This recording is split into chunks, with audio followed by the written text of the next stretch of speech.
This is my 2002/2003 Range Rover HSE. This is a 2012 Range Rover Westminster. And this is Matt from High Peak Autos.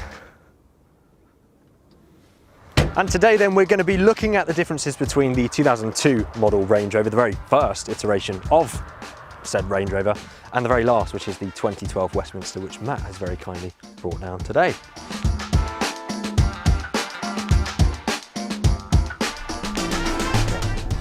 Well, here we are then in Matt's lovely L322 Westminster. Thank you so much for agreeing to be on the channel today. Yeah, no problem. Really appreciate it. I'm going to stop looking directly at the lens. So you're thinking about buying one of these, basically, a facelift 09 onwards? I absolutely love my Range Rover, but it's just not, I've never really been able to enjoy it because there's just been issues with it all the time. Right, okay. And it's at that point where it's worth so little that is it worth pouring more money into it to keep it maintained, or just actually biting the bullet and spending a bit of cash getting ourselves a newer one. At that point, I think you're better off either using and abusing it and treating it as, or taking it for what it is, basically, as just a cheap, valueless Range Rover that still does the job. Yeah. Or yes, upgrading it completely, because to spend a couple of grand or more fixing yours, there's no point because you won't get it back. No. Unless you're going to keep it for 10 years, which I don't think you would want to anyway. But I thought, as we were meeting up today, and I was going to give this a little go, we could talk about some of the differences between this and mine, because we were realising on the way up here that actually mine is basically the most basic, earliest Range Rover you could have bought of the L322 generation, and this is the opposite. The last of, the latest and best specs. This is the Westminster. Well, I thought that the Westminster was, as much of a Range Rover nerd as I am, I thought that the Westminster was the top of the tree, but I don't think it is. I still think the autobiography pipped it. Okay. Because although this is quite well spec'd, you don't have the Alcantara or leather headliner. Okay, oh yeah. I know, disgusting. fabric, I know. I don't know what else it's missing, but that's an obvious one. Yeah. But it has got pretty much everything else. Yeah, so already, well, for a start, the air conditioning works in this. Yes. It doesn't work in mine. That's going to be fun when we're filming that in a minute. And I've got my cooled seat on, which is super, super nice. I love these huge knobs. Do love a nice knob every now and then. These seats as well are so comfortable, because in mine they're sort of these sort of smaller, horrible things. Not much sort of padding. I hadn't realised that, to be honest. Yeah. But these are really thick and padded, aren't they? Yeah, they're absolutely gorgeous. I mentioned this in a video that I did recently, but when I jumped in this from my L405, late 2015 L405, this felt like a massive downgrade because it just felt old in comparison. Yeah. But now I've been without that for a few weeks. Every time I drive this, you can appreciate it for what it is. It does feel like a genuine luxury car, doesn't it? It really does. I mean, compared to mine, this feels like a totally different thing. Yeah. So I guess the main difference between this and my one actually is the power plant. So this is the 4.4 TDVA. Yes, yeah. Whereas mine is a naturally aspirated 4.4 petrol. Yeah, a BMW motor. This is a Ford motor, isn't it? The 4.4 diesel. Yes. Or Ford derived, anyway. And this is basically the same engine that they used right up until 2 years ago, pretty much. Really? Yeah, it's the same engine, but I think the L405 used an SDV8, which is twin turbo. I think this is single turbo. Okay. I could be wrong there. But already just sort of pottering around town, I can feel that it's got just so much torque. Yeah. I mean, that's the main thing with these engines, isn't it? Whereas my petrol, actually, when I was following you up to our filming spot earlier, it was actually, doesn't have much torque. It was labouring a little bit, having to drop down some gears to keep up with you. So yeah, it's my favourite Range Rover engine because it just suits the car better. You get plenty of torque and still reasonable fuel economy. So what sort of fuel economy? I know this isn't your personal car, but you've driven it around a little bit, haven't you? So what sort of fuel economy would you return? Average, early 20s. Early 20s on average. Which isn't good if you're used to a hybrid Yaris or something, but it's good if you're used to a 4.4 Range Rover. Mine will average. My average is 17. Is it? Right. Okay. So overall, that's not bad. It's not awful, but I do generally try to drive it frugally. Yeah. Right. Okay. Always sort of letting off when I can and avoiding braking unnecessarily. So I have a mind for yours it. would have been 14 or 15 or something. And then on a run, I probably am getting about 20. But would this get more than that? Oh, on a run, yeah, definitely. Yeah, you'll 30? get 32 or something on a run. Okay. That is a big bonus. Yeah. The L405 is even better because it's got a new lightweight body and all that sort of stuff. Yeah. This is still a heavy car. And then the other thing that this is a big upgrade, obviously, through the generations of the L322, obviously, started off with what I've got, which is a ZF5 speed. Yes. Then it went to a 6. Yeah.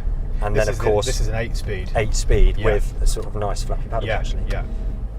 And the advantage with this over the 3.6 TDV8, you get something like an extra 40 horsepower and the later box, because that's only a 6-speed, not the 8. Oh, is it? So you couldn't get the 8 in the 3.6? No, I don't think I'm not quizzing you, I don't know either. I don't think you could. So, Mr. Car Dealer, High Peak Autos. I don't think you could. I think it was all, as soon as they introduced the 4.4, it came with an 8-speed. Gotcha. But in terms of this, in comparison to mine, just from sitting here, I can actually see so many extra things. Yeah. First of all is obviously this screen, which has got that clever sort of split the dual video screen display. Yeah. Split glove box. Yeah. My glove box, when you try and open it, just falls out. One. Right, okay. Also, this side, automatic lights. See the updated glass cockpit display. Big paddles here. Yeah. Cruise control. On the wheel. And obviously the sunroof. The list actually keeps going on, to be honest. Headliner with fabric that still sticks to the roof. Something that dates this, I think, is the fact that it's got digital DAB radio, but there's no Bluetooth audio, so you can't play your music through it. So you'd have to come up with some sort of third-party solution, which is a bit shocking for 2012, really, isn't it? I know. I had a 2012 Sport a few years ago, and at that point it was like the best thing I'd ever had, and it didn't have it, and it was frustrating because it's quite a big thing nowadays, isn't it? It is sort of an essential. You know what? From like an external point of view or a styling point of view, I prefer yours because it's a cleaner look. I like the boxy headlights, and I like the amber indicators and brake lights. So do I, yeah. The funny thing is, when I got my first L322, it was in late 05, so it was the first of the facelift one with the mesh grille, an old TD6, but it was that point where they did like a crossover few months where you could have got the TD6, but with the mesh grille of like the 07 model. Yes. And at that point, I'd have been gutted if I'd have got one like yours, because at that point I wanted the newest one possible.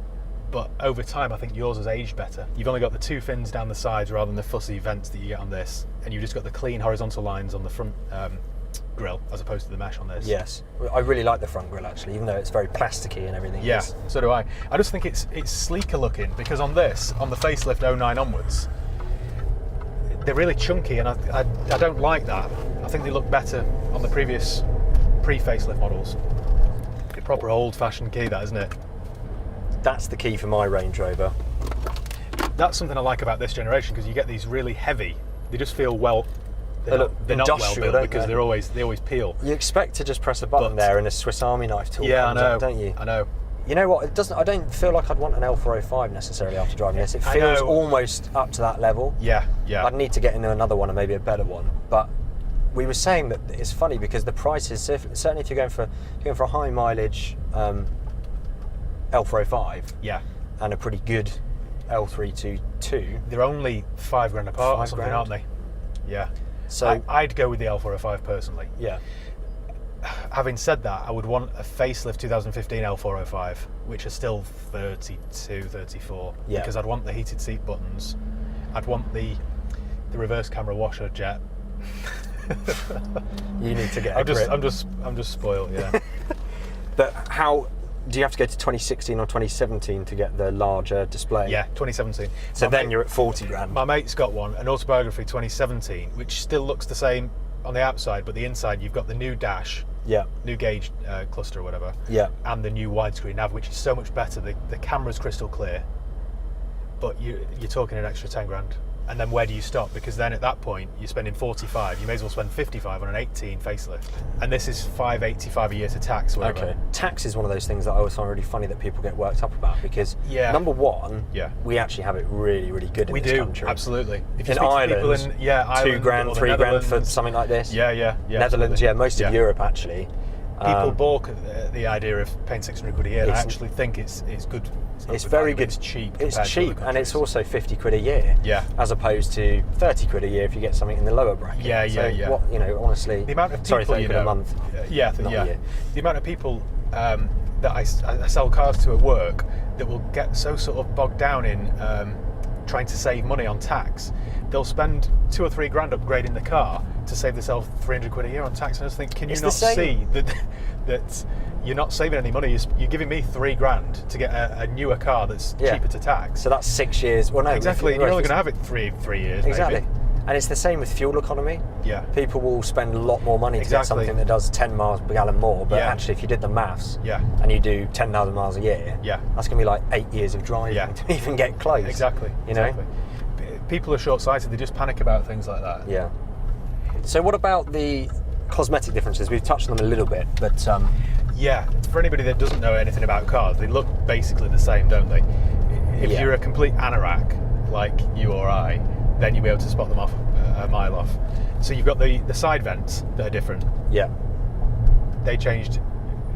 Yours ran from like 02 to 05, then it was facelifted from late 05 to 2009. Yeah. Then 09 onwards got this shape with chunkier bumpers and everything. Yeah. So the grills slightly changed. They went from two fins to 3 fins, back to 2 fins with mesh. Such a loser, honestly. I know all this stuff. It's actually quite impressive. It's completely unscripted this as well. I just know it off the top of my head, which is I need to get out more. That's nice. Cool, isn't it? A CLA 45S with a V10 plate on it. Yeah. I always look at that and think, well, what did he have before that he sold to get something more economical? Yeah. That looks good. I've never seen one of those as an estate. Yeah, that's gorgeous. That's an interesting choice, you know, rather than... I like that car a lot. Yeah. So here we are then in the Givigny Green. Givigny Green, yeah. And what you just said, that's a region in France. It's a region in France. Learn something new every day. Yeah. I love this colour, to be honest. I've always liked this colour. It looks so good, doesn't it, without the privacy glass as well. It just looks very... Oh, there's a water bottle on the bonnet. Oh, yeah. Jennifer Aniston had one of this colour. Did she? I remember seeing a picture of her in it. See, that's why people like your videos, because you know things like that. Straight away then, it feels just like a Range Rover, basically. Do you think? Okay, yeah. I'll take that as a compliment. But I haven't driven one of these for years, and the seats are firm. They feel like BMW seats. It feels like I'm in the seats from an X5 rather than a luxurious Range Rover. Yeah. I can't believe the difference, to be honest. I didn't realise they'd changed that much. I love this era of BMW, like early 2000s, late 90s, early 2000s BMW. So I like all this. As much as it does feel a bit old now, I quite like all the BMW era switches and buttons. I think the best thing that's BMW about this car, though, is definitely the engine. Yeah. Because it's got such a nice... I actually really enjoy the sound it makes from inside. Yeah. It just makes such a nice V8 growl. Yeah. When you can be as honest as you like, by the way, about this car. This particular one is quite a scabby example, isn't it, to be fair. It's quite... There are lots of things wrong with it, but for the money, I think that's quite appealing. The fact that you've got so little in it, you can just treat it how you like. That's the charm of a Range Rover, I think. The fact that you can park it wherever you like, open your door onto a dry stone wall. Yeah. Doesn't really matter. Certainly this one. Yeah. Because it's worth about the fuel I put in it. Yeah, exactly. What do you think about the ride quality in this then? It feels, everything on this feels firmer. The seats are firmer. Yeah. The steering wheel's firmer. It's not as spongy. No, and it's the also, ride feels slightly firmer, I think. Yeah. But where we are now definitely feels like Range Rover country. Definitely. And almost I'd argue that this seems to fit in better. Yeah. Because it is just so... It's a workhorse, isn't it? It's a proper workhorse. Yeah, and you know something else, as cars keep getting bigger and bigger and bigger, this doesn't feel that big. They are. The Westminster's ever so slightly bigger by sort of a measurement of centimetres. Yeah. Or for your American centimetres. Yeah. But for some reason it actually feels a lot bigger than that. Yeah. I felt that in that as well. This feels smaller. It does. It's weird. That's one concern. I've not seen in person the new. I don't even know what it's called. The new Range Rover. Yes. L whatever it is called. But it's massive, isn't it? It'll be huge. It's going to be huge. You'd really these roads struggle around here. It's not built for this country anymore, which is a shame. I'd be so interested to have a go in one of those, though. Me too. Because the L405 is gorgeous in the way it drives. Yeah. You know, there's nothing better.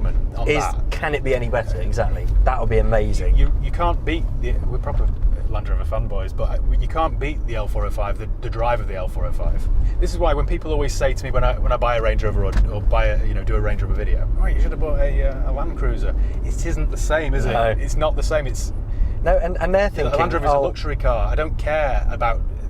The Land Cruiser is great at reliability, but the Range Rover is great at everything else. And I think, to be honest, the best line you've ever said, and I've quoted it in some of my videos, is buy the car that you want. Yeah, I know. Fix it when it breaks. Get on with it. I know. That's absolutely true, and I haven't heard anyone that disagrees. Expert, aren't they? Everyone's an armchair expert. And most of them haven't even owned one. Most of them haven't even owned one. The ones that have something to say about it. I get comments all the time on Land Rover videos from people, and it'll be something like, I had one recently, and it's like, oh, my mate bought one of these for £5,000, and within 3 months he put another £5,000 into it. Well, you're looking at that the wrong way. So now he's got a well-sorted Range Rover for £10,000, which is a bargain. Yeah. However you look at it. You know what? We should just make a podcast where we just rant about typical. We should definitely do a podcast. Yeah, I know. Rant about types of buyers and just people. I mean, I hate people. Yeah. I think they're miserable things. Yeah. So it'd be lovely to just sit for an hour. I'm not a big fan. Once you've spent any amount of time dealing with the retail public, you just develop a hatred for them. You didn't expect me to say this, I don't think, but I'm quite impressed with it, really. Really? Yeah. Seriously? Because it doesn't feel like a 20-year-old car. I expected it to feel really loose, and it doesn't. It feels like I'm in a BMW of this era. It feels quite sharp. It's almost too sharp. It's almost too tight to be a luxury. Which is weird, isn't it? Because you think a 20-year-old car done 127 doesn't deserve to feel as tight as this does. No, it doesn't actually. You're right. So this is an HSE. This is a HSE. The UK was mid-spec then, so the Vogue was above it. I think this was like bottom of the bottom. Right, okay. Because it doesn't, no heated wheel. So a Vogue would have had a heated steering wheel, heated rear seats, sunroof. Yeah. That's about it, though, I think. I think that's about it. Wouldn't have had cooled seats because that wasn't an option until 06. No, that came later, didn't it, with the sort of twisted dials. Yeah. I think you're right. That's probably pretty much it. I don't know if things like double glazed windows were an option. I don't know. Or I think that just came later. With a facelift, yeah. This video has just been you and I. Two Range Rover nerds. Getting all excited about Range Rovers. Why not? They're great cars. They are great cars. Why have you not straight piped it yet? I've thought about that, but then you know what? This was my only car that is actually a runabout that's quiet, and I thought it sounds like everything. It sounds good lovely anyway, as it is, you know. And I think it would just ruin it. Yeah. I mean, it would really be tacky as hell. It would. Well then, there we have it. That's been a drive, basically, in both my 2002/2003. It sounds better for the title, 2002 versus 2012. There are no differences anyway, are there? No. In that, and then your Westminster, which I have to say has been a real pleasure for me, actually, because I've never driven a newer L322. No. And it didn't disappoint in terms of, it feels like the L405 to me. It's been a while since I drove one. Yeah. But it does feel so much more sort of supple and refined than mine. It's interesting to drive cars that are 10 years apart. Yes. Because I've never driven them back to back like that before. No. Ultimately, and I think you were quite complimentary about mine, but that is still a Range Rover and it drives like a Range Rover, but you can really feel sort of each year of refinement that's gone into this iteration. But you can also appreciate how far advanced that was for its age. Yeah. And bearing in mind that isn't mechanically perfect. Yeah. Actually, I mean, they are wonderful cars, and that's why we love them so much. Big thank you, of course, to Matt for joining me today and for agreeing to drive my ropey old Jivany Green thing. But it's been really fun. Yeah, I've really enjoyed it. It's been great to finally meet you and do a video with you. I know, actually, I get so many comments going, have you seen Matt from High Peak Autos? He's got this and this. Yeah, like, yes. I talk to him all the time. For about a year, we've been trying to organise something. But anyway, we've finally done it. Big thanks to all of you, of course, for watching. And make sure you're subscribed if you're not already. And we'll see you all very, very soon.